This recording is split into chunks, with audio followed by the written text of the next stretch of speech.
Alright, so here's the close-up of the frame and the suspension and all that stuff and the power plant that I promised earlier. And I'm going to do this now before I get it too trashed with mud and dirt and dust and oil and all that stuff. I have ran this already as far as the first tank goes. I had it idling for the first tank basically. Some have suggested that, so I decided to do that to really get it broken in without putting too much stress on it.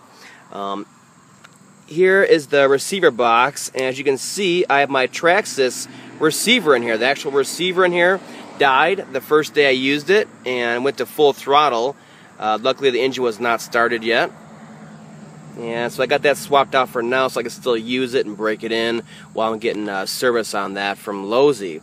And here's a nice close-up of the pipe and all that, and how it mounts up, and there's spring retainers, the 2-speed transmission, and the linkages for the brake, which is down in here. It's kind of hard to see.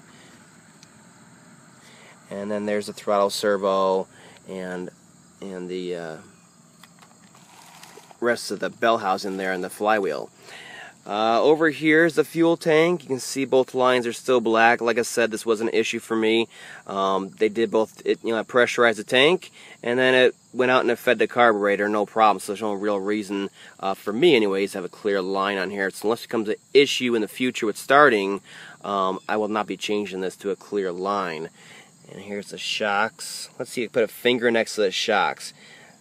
My fingers aren't too small. You can see how freaking thick these shocks are. Here's the differential cups back here. You can see them. They're fully anodized aluminum, and they're nice and strong housings on there.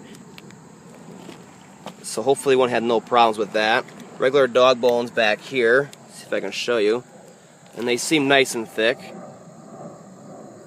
Let's get you. There's a switch for the actual power of the receiver that will also kill the box, which will kill your engine for you every time since it is spark based.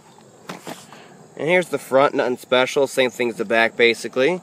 Got my antenna wrapped around there for now. My replacement receiver. Here's the underside from the back side here, and you can see the drive shafts in here are regular dog bones, front to rear, because they are a straight shot. And right there is your receiver pack, your battery pack for your receiver. You can see it's all open on here, which I kind of don't like, which I said earlier. And then here's your brake and all that. And this is your routing of your wire up and through from your battery. Dual steering servos. And what I like about the front right here is the bumper itself and the skid actually seem quite robust, even from the factory. So we'll see how that is once I start getting into jumps and all that. Overall, I love the build quality, and the truck is not too heavy, so I think this engine will be able to handle the truck and the weight of it and all that stuff and get it moving along pretty good.